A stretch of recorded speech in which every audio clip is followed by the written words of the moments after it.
So today we'll be working out of my workbook called Joseph, Son, Slave, Prisoner, and Commander. And this book covers Genesis chapters 37 through 41. And looking at the table of contents, we have started with when Joseph was about 15 or 16, um, maybe even already 17. He has his dreams that he tells his brothers, and his brothers already are upset with him. So the dreams do not help that situation. And then in chapter 2, when Joseph goes to check on his brothers sell him into slavery. And this is when Joseph is 17. He is sold to Ishmaelite traders who sell him into slavery in Egypt to a man named Potiphar, who's the captain of the guard. Then it takes us, the chapters take a side story because most of these chapters follow Joseph, but a side story about Judith and Tamar and their relationship. It's an interesting story. Um, and and so that takes a side trip a little bit, mostly because Judith and Tamar are in the Messianic line. Then we come back to Joseph in chapter 4, where he's working for Potiphar, and Potiphar's wife tries to seduce him. He won't follow through, but in anger, she accuses him of it anyway, and Potiphar puts him in the prison. In chapter 5, we have the story of the cupbearer and the baker of the king, who each have dreams and dealing with their future life. And Joseph interprets those dreams, and that indeed comes true. Now, the baker then is killed, and the cupbearer then is put back into service. Joseph asks him to remind him of the king, to tell the king that Joseph is in prison. The cupbearer forgets. Now we come to the dreams of the Pharaoh.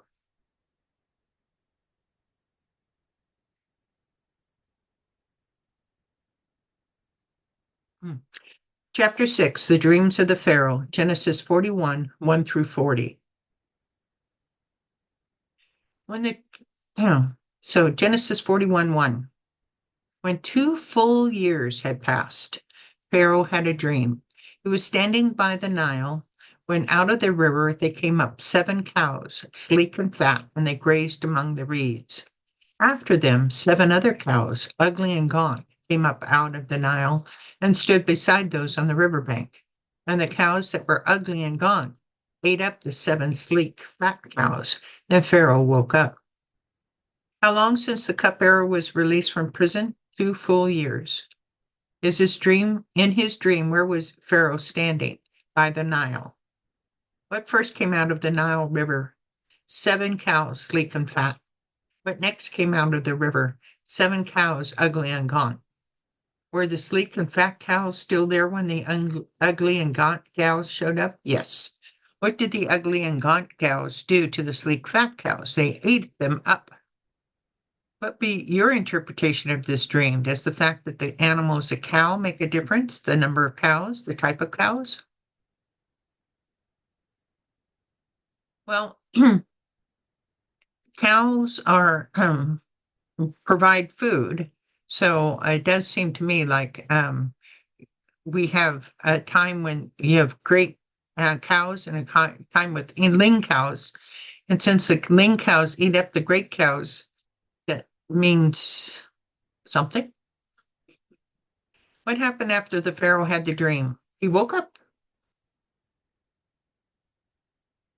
As he fell asleep again and had a second dream, 7 heads of grain, healthy and good, were growing on a single stalk. After them, 7 other heads of grain sprouted, thin and scorched by the east wind. The thin heads of grain swallowed up the 7 healthy full heads. Then Pharaoh woke up. It had been a dream. Did Pharaoh go back to sleep? Yes. What was first item of his dream? 7 heads of grain, healthy and good. What was the second item of his dream? 7 other heads of grain, thin and scorched. Were the healthy heads of grain there when the thin and scorched heads of grain sprouted? Yes.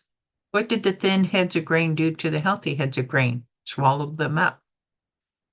How would you interpret this dream? Is the number 7 important? Is the fact that the item is heads of grain important? Is the fact that it's similar to the previous dream important? I definitely think that it's similar to the previous dream makes it important. The fact that, again, that they swallow up the healthy heads is also important. And I would imagine the number seven is very important. How I would interpret this, other than grain is also something you eat, I wouldn't know. Why do you think that Pharaoh thought these dreams would be important enough to get interpreted? Well, because they had such an impact on him. Genesis 41:8. In the morning his mind was troubled, so he sent for all the magicians and wise men of Egypt. Pharaoh told him his dreams, but no one could interpret them for him. Who did Pharaoh send to help him with his dream? All the magicians and wise men of Egypt. Magicians are not like the magicians of our day. In that time, they mixed sorcery with advanced science. Wise men only dealt with advanced science, but that would also seem like sorcery to the unknowledgeable. Yeah, a lot of what we consider normal today would have been considered advanced science then. For instance, since I'm a chicken farmer, the ability to incubate and hatch eggs without a hen would be amazing to the people of that time. Did Pharaoh send for just the important ones, a few ones, or all of them? He sent for all of them. Could any of the magicians or wise men interpret Pharaoh's dream? No, no one could interpret them. No one could interpret? I believe the dream interpreters of foreign lands would often lie to look important, but no one even did that here. Why do you think that is? Do you think God is involved? I um I think God's involved is really the situation. They were worried for a negative report. That was another situation, because they're worried about telling Pharaoh any bad news. Habakkuk 2:3. For the revelation awaits an appointed time. It speaks of the end and will not prove false. Though it linger, wait for it. It will certainly come and will not delay. Ecclesiastes 3:1. There is a time for everything and a season for every activity under the heavens. So in Joseph's life, as though even though he would know it, it's been timed out and timing for certain things to happen. And that may be our life too, that certain things have to happen in proper timing. Genesis 41:9. Then the chief cupbearer said to the Pharaoh, Today I'm reminded of my shortcomings. Pharaoh was once angry with his servants, and he imprisoned me and the chief baker in the house of the captain of the guard. Each of us had a dream that same night, and each dream had a meaning of its own. Now a young Hebrew was there with us, a servant of the captain of the guard. We told him our dreams, and he interpreted them for us, giving each man the interpretation of his dream. And things turned out exactly as he interpreted them to us. I was restored to my position, and the other man was impaled. Who finally remembers that there was a dream interpreter in prison, the chief cupbearer? Does the cupbearer admit he made a mistake in not telling anyone about Joseph? Yes. What was he supposed to tell Pharaoh about Joseph? That Joseph is in the prison. Does he actually tell Pharaoh Joseph's plight? Um, let's see. Nope, he doesn't. Did the cupbearer remember this person by name or race? By race.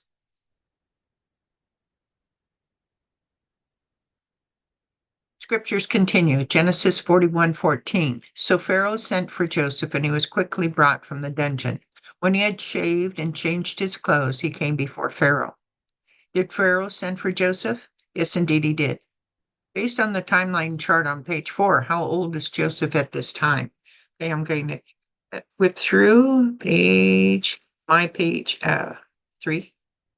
Okay, so we're going down. Um, we're we're down. He's now 30 years of age. He interprets the dream for Pharaoh and becomes second in command.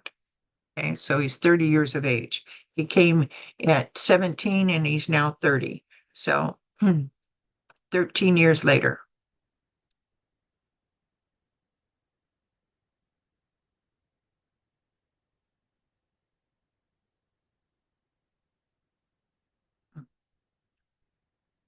This picture is actually incorrect. After they took Joseph from the prison, what happened to him before they saw Pharaoh? Hmm. He was shaved and changed his clothes. So he's not wearing the clothes that he would have been in the prison with, which these are more like that. That means his head would have been shaved as well as his face. Again, looking at the timeline chart on page 4, how long had Joseph been a slave up to this point? I believe I just said that. I think it was 13 years. There are a few people in the Bible who had pre-knowledge of what God is going to call them to do. And yet it takes a long time before it comes to pass. Moses knew he would lead his people, but it took 40 years before God set that into motion. Joseph knows his destiny 22 years before it comes to pass. Do you think it's good or not good to know that far ahead what God will be calling you to do? I don't know that it's as good as we would think. I mean, you would think that maybe that would tell you where your path leads, but you don't know all the valleys that you have to go through to get there. So I would think that it may be better not to know ahead of time. Genesis 41:15. Pharaoh said to Joseph, I had a dream, and no one can interpret it, but I've heard it said of you that when you hear a dream, you can interpret it. I cannot do it, Joseph replied to Pharaoh, but God will give Pharaoh the answer he desires. What had Pharaoh heard about Joseph? That he could interpret dreams. Do we have any evidence of anyone telling the Pharaoh who Joseph is, where he came from, how he came to be a slave, or how long he's been in prison? Nope. There's really no victim rights group during this time. Everyone is just happy they're not in prison and don't dare question those in authority. Who does Joseph credit the interpretation of the dream to? God. Is this the God of the Hebrews or the God of the Egyptians? The Hebrew God. Consider how many negative things that have happened to Joseph up to this point, yet he still remains faithful to God. Genesis 37:4. When his brothers saw that his father loved him more than any of them, they hated him and could not speak a kind word to him. Genesis 37:28. So when the Mennonite merchants came by, his brothers pulled Joseph out of the cistern and sold him for 20 shekels of silver to the Ishmaelites. Genesis 39:20. Joseph's master took him and put him in prison.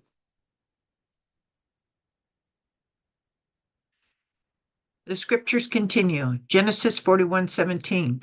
Then Pharaoh said to Joseph, in my dream I was standing on the bank of the Nile. When out of the river they came up 7 cows, fat and sleek, and they grazed among the reeds. After them 7 other cows came up, scrawny and very ugly and clean. I had never seen such ugly cows in all the land of Egypt. The lean, ugly cows ate up the 7 fat cows that came up first. But even after they ate them, no one could tell that they had done so. They looked just as ugly as before. And then I woke up. Pharaoh adds one more piece of information about the lean, ugly cows at the end of his dream. What is it? They looked just as ugly as they did from the start, even after they ate the sleek, fat cows. The scriptures continue. Genesis 41:22. In my dream, I saw 7 heads of grain, full and good, growing on a single stalk. After them, 7 other heads sprouted, withered and thin and scorched by the east wind. The thin heads of grain swallowed up the 7 good heads. I told this to the magicians, but none of them could explain it to me. What direction does the wind come from? East wind. The east wind is always a bad sign. Every reference in the Bible about the east wind is the start of aridness, dryness, and drought, or the start of something bad.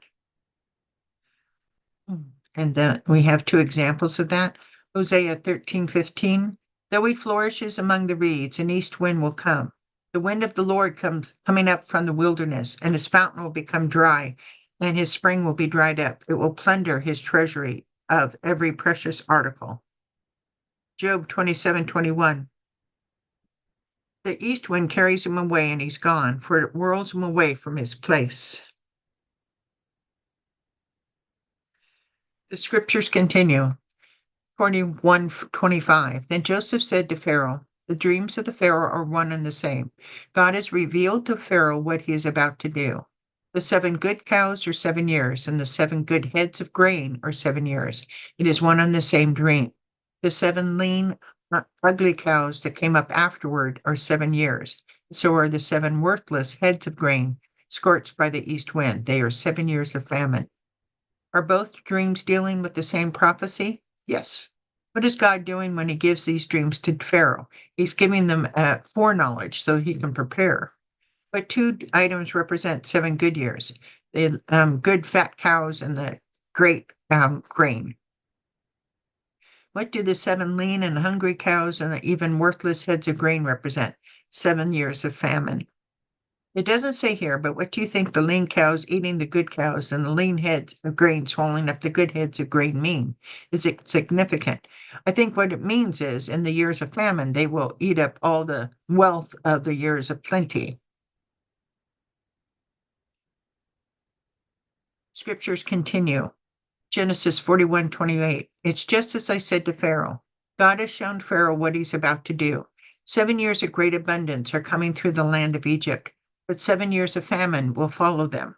Then all the abundance in Egypt will be forgotten and the famine will ravage the land. The abundance in the land will not be remembered because the famine that follows it will be so severe. The reason the dream was given to Pharaoh in 2 forms is that the matter has been firmly decided by God, and God will do it soon. The first 7 years in Egypt will be what? Feast of great abundance. Second 7 years in Egypt will be famine. Verse 30 answers why each group of lean items swallow up the good item. What does the swallowing up mean? All the abundance will be forgotten, and the famine would ravage the land. That it will eat up all the abundance. Why was the dream given to Pharaoh in 2 forms? So that the matter is firmly decided by God and it will happen soon.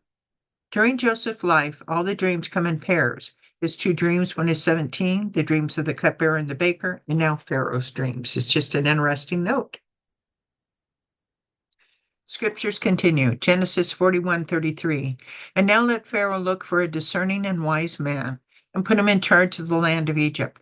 Let Pharaoh appoint commissioners over the land to take 1/5 of the harvest of Egypt during the 7 years of abundance. They should collect all the food of these good years that are coming and store up the grain under the authority of Pharaoh to be kept in the cities for food. This food should be held in reserve for the country, to be used during the 7 years of famine that will come upon Egypt, so that the country may not be ruined by the famine. A slave is now going to give advice to the king. This is exactly what happened. How does Joseph describe the man that should be in charge of the land of Egypt? He should be discerning and wise. Aside from this man, who else should Pharaoh appoint? Commissioners over the land.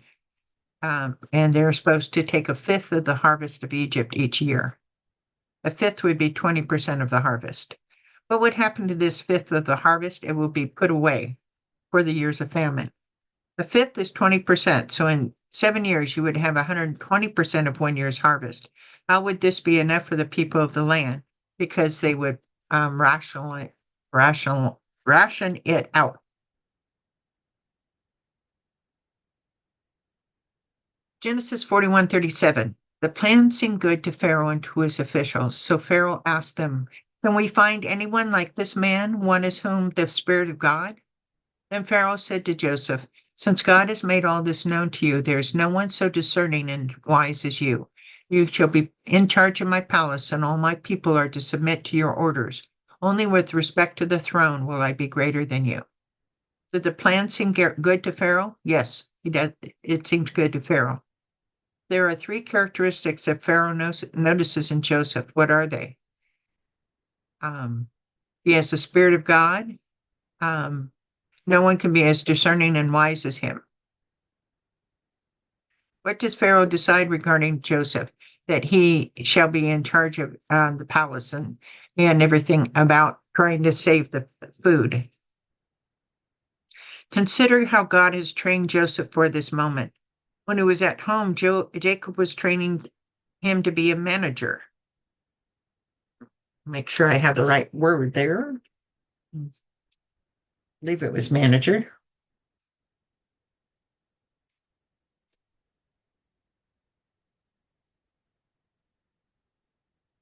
Yeah, manager. When he was with Potiphar, what did he do? When he was with Potiphar, he was in charge of Potiphar's household. And when he was in jail, he was in charge of all those who were put into jail. So he's already been a manager. He was trained as a manager since he was little. Now we come to the end of this chapter, the dreams of the Pharaoh. So let's see if we can answer these. The 7 ugly cows and the 7 worthless heads of grain represent 7 years of famine. Number 4, Pharaoh's second dream was about 7 heads of grain. 6, who remembered that Joseph had interpreted a dream for him, the cupbearer? 9, Pharaoh is to appoint commissioners to take a fifth of the good harvest. 10, the 7 thin heads of grain were scorched by the east wind. 12, the 7 good cows and the 7 good heads of grain represent 7 good years. 2 down, to interpret his dreams, Pharaoh sent for the magicians and wise men of Egypt. 3, what nationality is Joseph? He's Hebrew. 5, the Pharaoh put Joseph in charge of his palace. How many years passed since the cupbearer was released from prison? 2, I believe. Yeah, 2. Before Joseph saw the Pharaoh, he had to shave and change his clothes. Pharaoh's first dream was about 7 cows.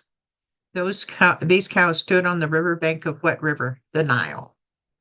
So that's the end of this chapter. I hope that you enjoyed it. Thank you. Bye now.